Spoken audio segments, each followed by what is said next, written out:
बेनीवाल जी, श्री हनुमान बेनीवाल जी। धन्यवाद सभापति जी।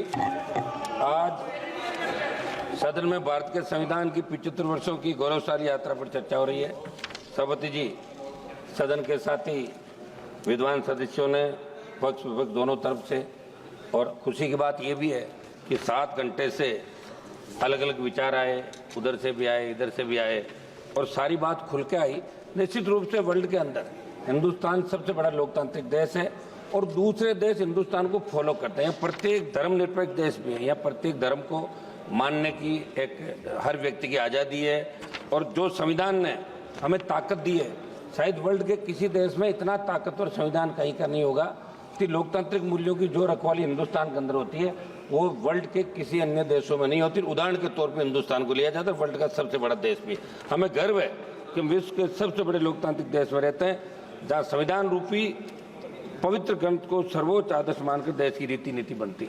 सभापति महोदय, मैं 13 दिसंबर 2001 को हमारी संसद पर हुए आतंकी हमले में शहीद होने वाले सुरक्षा कर्मियों और कार्मिकों को नमन करता हूं। मैं नमन करता हूं बाबा साहब भीमराव अम्बेडकर जी, सर छोटूराम जी, शिवाजी महाराज, महाराजा सूरजमल जी, चंद्रशेखर आजाद जी, अशफाक उल्लाह खान जी और भगत सिंह जी तथा सुभाष चंद्र जी बोस और उनके जैसे वीरों और महापुरुषों को नमन करूंगा। भगवान बिरसा मुंडा जी, सरदार उधम सिंह जी को और जलियांवाला बाग में शहादत देने वाले वीरों और राजस्थान के मानगढ़ में शहादत देने वाले मेरे वीर आदिवासियों को। महोदय, जिनकी वजह से देश आज़ाद हुआ, जिनकी वजह से आज़ाद भारत में संविधान अंगीकृत हुआ, उनका मान सम्मान करना हमारा परम कर्तव्य है। बाबा साहब अम्बेडकर जी ने कहा था कि संविधान मात्र कानूनी दस्तावेज नहीं है, ये हमारे जीवन का सारथी है और सामयिक आवश्यकताओं के अनुरूप है। सभापति महोदय, हिंदुस्तान में प्रत्येक नागरिक को वोट का अधिकार देने की पैरवी बाबा साहब ने करी। उस समय जब संविधान प्रारूप समिति के सामने मामला आया, जब अंग्रेजों के जाने के बाद, तब ये बात चली थी कि वोट का अधिकार पढ़े लिखे लोगों को मिले या जमींदारों को मिले या दूसरों को मिले, उस जाति के लोगों को मिले। तब बाबा साहब ने इस बात को कहा, व्यापारी को मिले, तब कहा कि वोट का अधिकार प्रत्येक व्यक्ति को मिलना चाहिए जो हिंदुस्तान के अंदर पैदा हुआ और जिसने इस गुलामी के जंजीरों के अंदर जकड़न, चाहे अंग्रेजों का राज था, उससे पहले जो जितने भी काल आए जहाँ हिंदुस्तान का नागरिक गुलामी के अंदर सांसें ले रहा था, इसलिए प्रत्येक व्यक्ति को वोट का अधिकार मिले। बाबा साहब ने वोट का अधिकार प्रत्येक व्यक्ति को दिलाया, जिसकी बदौलत आज हम और आप सब इस पार्लियामेंट के अंदर बैठे हैं। मैं बाबा साहब ने कहा कि सदियों से गुलामी की जंजीरों में जकड़े प्रत्येक व्यक्ति को वोट का अधिकार मिले तो अपने मनमाफिक सरकार का वो चुनाव कर सके। सभापति महोदय, संसद हमले की बरसी मनाई जा रही है। 13 दिसंबर 2001 को जो संसद पे आतंकी हमला हुआ, सबसे पहली शहादत राजस्थान के बेटे जगदीश यादव, जेपी यादव ने दी। राजस्थान में सीकर से अलग होकर बने नीम का थाना के रहने वाले जेपी यादव आतंकियों से शेर की तरह लड़कर वीर गति को प्राप्त हुए। सभापति महोदय, 26 नवंबर 1949 को हम भारत के लोगों ने स्वतंत्र भारत के संविधान को अंगीकृत, अनियमित और आत्मसमर्पित करने का संकल्प लिया था। संविधान की इस गौरवमय यात्रा को आगे बढ़ते बढ़ते जब हम देखते हैं तो नजर आता है कि देश के किसी न किसी कोने के अंदर हमारे दलित भाई, पिछड़ा भाई, हमारा आदिवासी भाई समानता के अधिकार को हासिल करने की जूझ रहा है।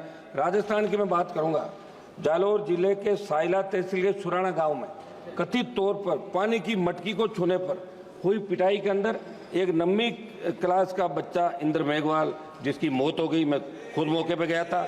पाली के सरकारी हॉस्पिटल में कोविड हेल्थ सहायक जितेंद्र मेघवाल की हत्या इसलिए कर दी कि आप मूछ नहीं रख सकते, मुंह रखने अधिकार। एक मिनट साहब, बात तो करने दें, ऐसे क्या कर रहे हैं आप? केवल इस बात के लिए कर दी क्योंकि वो मुंह रखता था। हाल ही में बालोतरा में गिरजाराम मेघवाल की हत्या कुछ लोगों ने कर दी। मेरे क्षेत्र की खींवसर विधानसभा क्षेत्र के तांतवास गांव में मेघवाल समाज के परिवारों को दबंगों ने पीटा, मगर कोई कार्रवाई वहां की पुलिस नहीं कर रही, जहाँ राजस्थान के अंदर आपकी सरकार आती है। मैं मांग करूंगा कि आज़ादी के 75 साल बाद दलितों को, पिछड़ों को, सबको उनका हक और अधिकार मिले और जो कानून है उसके दायरे के अंदर प्रत्येक व्यक्ति को न्याय कैसे मिले, ये आप लोग इसके अंदर कराएं। राष्ट्रपति महोदय ने 26 नवंबर 2024 को कहा था कि बाबा साहब अम्बेडकर जी की प्रगतिशील और समाज सोच के छाप हमारे संविधान पर अंकित है। इस बात को देश की सरकार आमसद करे और सोचे कि बाबा साहब की समाज सोच के अनुसार कार्य क्यों नहीं कर रहे हैं। भाजपा के साथी सदस्यों ने देश में लगाया गया आपातकाल का जिक्र किया।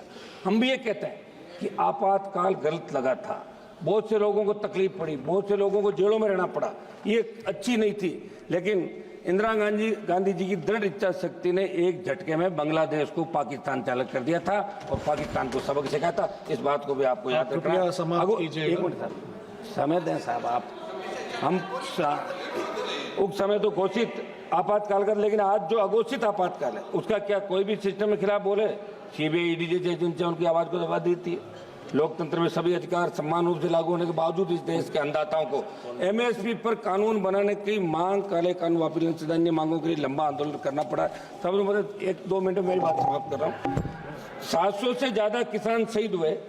तमाम हालातों को देखकर लगा कि एक तरफ देश की सरकार आजादी के अमृत महोत्सव के बाद, दूसरी तरफ देश की चुनी हुई सरकार को माननीय श्री मलेश बाबू जी, एक मिनट दें साहब, 1 मिनट समय दें। लास्ट मिनट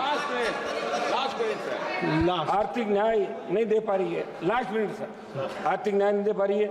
मेरी मांग है कि किसानों की कर्ज माफी, एमएसपी को कानूनी मान्यता देने के बाद आप स्वीकार करें, और जो आंदोलन अभी बॉर्डर पे चल रहा है, शंभू बॉर्डर, दूसरे बॉर्डर पे, किसानों से आप बात करें, वार्ता करें। संविधान में सहमति और असहमति दोनों को एक समान मूल्य के रूप में देखा गया, लेकिन आज क्या हालात? कोई भी सांसद, कोई नेता, कोई भी व्यक्ति सरकार के निर्णय से असहमति व्यक्त करता है तो उसे दुश्मन की नजर से देखा जाता है। ये ठीक नहीं है।